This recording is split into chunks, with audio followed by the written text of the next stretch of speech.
अस्सलाम वालेकुम स्टूडेंट्स, कैसे हैं आप सब लोग। अल्लाह ताला से आपकी बखैर व आफियत ज़िंदगी की दुआ करते हुए मैं आज के लेक्चर के साथ आपकी खिदमत में हाजिर हूँ। जैसे कि आपको पता है कि हम चैप्टर नंबर 4 को एंड कर चुके हैं और अब हम स्टेप बाय स्टेप हर एक जो टॉपिक है उसको नोट्स की सूरत में कवर करेंगे। तो आज हमने इसका पहला जो टॉपिक है डाइजेशन से रिलेटेड उसको कवर करना है with the help of headings and notes. तो चलिए अल्लाह पाक का बबरकत नाम लेते हुए नबी पाक सल्लल्लाहु अलैहि वसल्लम पर दुरूद पाक पढ़ते हुए मैं आज के लेक्चर का आगाज़ करती हूँ। सल्लल्लाहु अला मुहम्मद सल्लल्लाहु अलैहि वसल्लम। सबसे पहले जी मेन हेडिंग डाइजेशन की आएगी और आज हम फिज़िकल और केमिकल डाइजेशन को इस टॉपिक में कवर करेंगे। डाइजेशन की मेन हेडिंग में डेफिनेशन की हेडिंग आ जाएगी और इसमें हम मेंशन करेंगे the process during which large and the complex food molecules they are broken down into smaller pieces which pass across the walls of small intestine and get absorbed into the blood is called digestion। यहाँ पर ये digestion की complete heading mention होगी। इसके बाद हम mechanism की heading दे देंगे, यानी हम इस चीज़ को मज़ीद एक्सप्लेन करना चाहते हैं कि बेसिकली डाइजेशन हो किस तरह से रही है।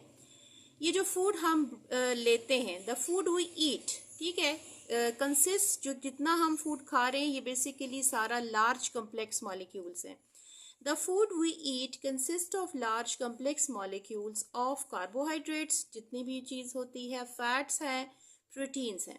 अब ये जो मॉलिक्यूल्स हैं जिस वक्त हमारे ओरल कैविटी माउथ के ज़रिए से अंदर जाते हैं स्मॉल इंटेस्टाइन या स्टमक के अंदर, तो ये डाइजेस्टेबल नहीं हैं, डिफ्यूजेबल नहीं होते।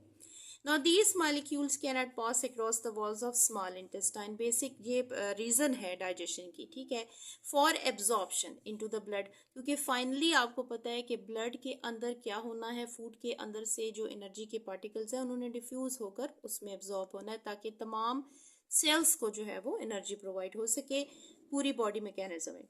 इन order to get the food absorbed, इस फूड को एब्जॉर्ब्ड होने के लिए ब्लड में, so that it become absorbed into the blood so that it is transported, ठीक है, यहाँ पर आ जाएगा transported to every part of the body, हर एक पार्ट तक जा सके। It is first broken down, पहले इसने ब्रेक डाउन होना है बहुत बड़े बड़े फूड मॉलिक्यूल से सिंपलर डिफ्यूजेबल पीसेस में which can pass across the walls of small intestine, ताकि वो small intestine की walls को क्या कर सके, क्रॉस कर सके, पास आउट हो सके। अब हम आ जाते हैं टाइप्स ऑफ डाइजेशन की तरफ कि हमारे पास बेसिकली डाइजेशन की कितनी टाइप्स होती हैं। Now complete digestion of the food consist of two types, दो मेन टाइप्स होती हैं डाइजेशन की, ठीक है, जिसके ज़रिए से फूड जो है वो डाइजेस्ट होता है। एक जो है हमारे पास है फिजिकल डाइजेशन, ठीक है, और दूसरी हमारे पास होती है केमिकल डाइजेशन। फिजिकल डाइजेशन में कौन सी ऑर्गन्स इन्वॉल्व हैं और ये कहाँ पर हो रही है, इसमें बेसिकली हमारी ओरल कैविटी मींस माउथ आ जाता है और दूसरे नंबर पर जो ऑर्गन है दैट इज स्टमक, ठीक है। यहाँ पर जो इंटरनली डाइजेशन हो रही है इसको हम फिजिकल डाइजेशन का नाम देते हैं। The digestion takes place in oral cavity, ठीक है, and stomach is physical digestion. Simply physical digestion में सिर्फ ये ही दो ऑर्गन्स जो है वो इन्वॉल्व होंगे और क्या होगा कि बहुत ज़्यादा बड़े बड़े जो फूड मॉलिक्यूल्स हमने ओरल कैविटी के ज़रिए से लिए हैं they just get converted into the simpler food molecules. अभी तक कोई केमिकल रिएक्शन नहीं होगा, इसलिए हम इसको क्या नाम देंगे कि ये हमारे पास है फिजिकल डाइजेशन। अब फिजिकल डाइजेशन की डिटेल की तरफ आ जाते हैं, ठीक है। एज अ नोट्स हमने इसको थोड़ा एक्सप्लेन करना है कि फिजिकल डाइजेशन बेसिकली हो किस तरह रही है। देखिए, जो लार्ज फूड मॉलिक्यूल्स हैं उसकी सबसे पहले क्रशिंग होगी। आपको पता है कि हमारी ओरल कैविटी के अंदर सेट ऑफ टीथ मौजूद हैं और ये जो टीथ हैं ये डिफरेंट टाइप्स और डिफरेंट स्ट्रक्चर्स एंड शेप्स की वजह से हमारे फूड को डिफरेंट पार्ट्स में कन्वर्ट करेंगे। मींस उनको बहुत बड़े बड़े जो फूड मॉलिक्यूल्स हैं उसको क्रश करने के बाद छोटे डिफ्यूजेबल फूड मॉलिक्यूल्स में कन्वर्ट कर देंगे। यहाँ पर इंटरनली ओरल कैविटी के अंदर हमारा जो मेन क्या कहना चाहिए स्लाइवा होगा, स्लाइवरी ग्लैंड्स की तरफ से आएगा, वो इस तमाम फूड के मॉलिक्यूल्स को कन्वर्ट करेगा एक लिक्विड कंडीशन में, उसको मतलब इतना मॉइस्ट करेगा कि वो इजीली इसोफेगस से गुजरता हुआ नीचे की तरफ यानी स्टमक में जा सके। Now the crushing of larger food molecules into smaller pieces in the oral cavity is first step. ये पहला स्टेप है फिजिकल डाइजेशन का, यानी फिजिकली डाइजेशन स्टार्ट हुई और वो ओरल कैविटी के अंदर स्टार्ट हो गई। With the help of teeth पहला स्टेप परफॉर्म होगा। Now here the large food molecules they are chewed, उनको चबाया जाएगा, crushed किया जाएगा smaller pieces में with the help of teeth and tongue। ये टंग का भी बहुत रोल होगा और उसमें भी आपको पता है डिफरेंट तरह के टेस्ट बर्ड्स हैं जो कि हमें ये सेंस देंगे कि जो हमने फूड अपने ओरल कैविटी के अंदर लिया है इसमें कौन कौन से बर्ड्स मौजूद हैं और इसका टेस्ट किस तरह का है, आया ये सॉल्टी है, ये स्वीटिश है, सॉर है, बिटर है, क्या है। ठीक है, अब इसके बाद देखिए स्टमक ओरल कैविटी के बाद जो डाइजेशन होती है वो स्टमक के अंदर हो जाती है। स्टमक की इंटरनल लाइनिंग जो है, इंटरनल वॉल, वो मस्कुलर है। ठीक है, इसको पुश डाउन करती हैं जब इसोफेगस से स्टमक के अंदर फूड जाता है। With the help of muscular walls digestion inside stomach की मेन हेडिंग लिखेंगे और उसके बाद हम मेंशन करेंगे कि जो स्टमक की इंटरनल वॉल्स हैं ये ब्रेक डाउन करेंगी हमारे फूड को किस में, स्मॉलर पीसेस में। ठीक है, अब आ जाते हैं केमिकल डाइजेशन की तरफ। ये थी तमाम फिजिकल डाइजेशन जो अभी तक right from the oral cavity towards the stomach हुई है। इसके बाद का जो स्टेप है फूड की ब्रेक डाउन का वो सारा केमिकली होगा, इसलिए इस टाइप की जो डाइजेशन है इसको हम केमिकल डाइजेशन का नाम देते हैं। ठीक है, इसकी डेफिनेशन में हम क्या मेंशन करेंगे, द चेंज ऑफ नॉन डिफ्यूजेबल। अभी तक जो जितने भी पार्टिकल्स थे वो साइज में तो छोटे हुए हैं लेकिन अभी भी वो क्या है, नॉन डिफ्यूजेबल है, यानी इतनी आसानी से वो ब्लड के साथ अपने आप को मिक्स अप नहीं कर सकते, एब्जॉर्ब नहीं कर सकते, तो इसीलिए ये पार्टिकल्स अभी नॉन डिफ्यूजेबल हैं।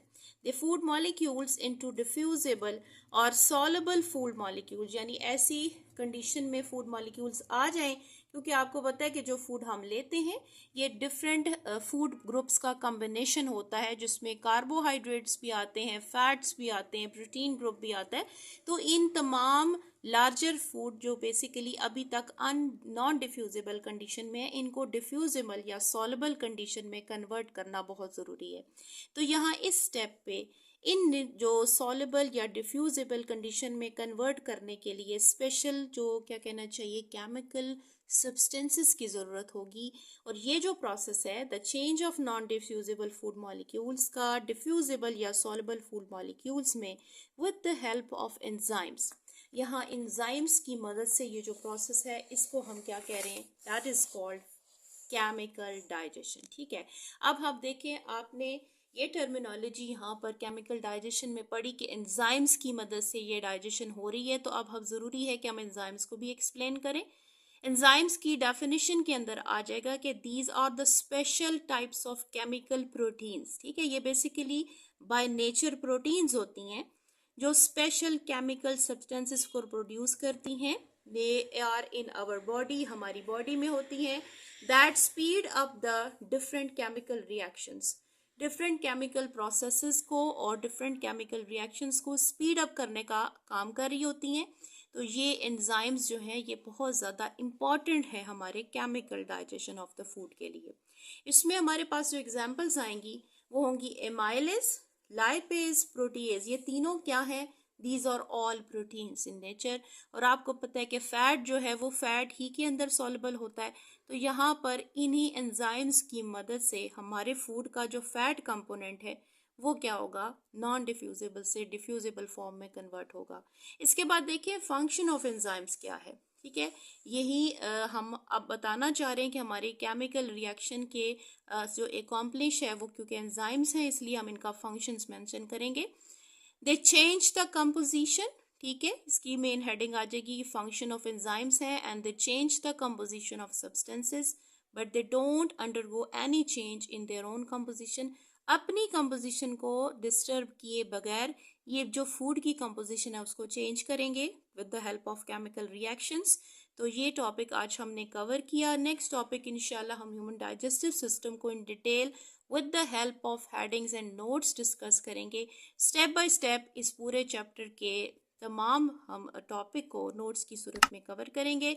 तो आज के लेक्चर में इतना ही, ठीक है। ये आज हमने फिजिकल और केमिकल डाइजेशन के रिलेटेड हमने नोट्स मेकिंग सीखी। नेक्स्ट लेक्चर तक के लिए आपसे इजाज़त चाहूँगी। ज़िंदगी रही तो इंशाल्लाह फिर मुलाकात होगी। तब तक के लिए अल्लाह हाफिज़।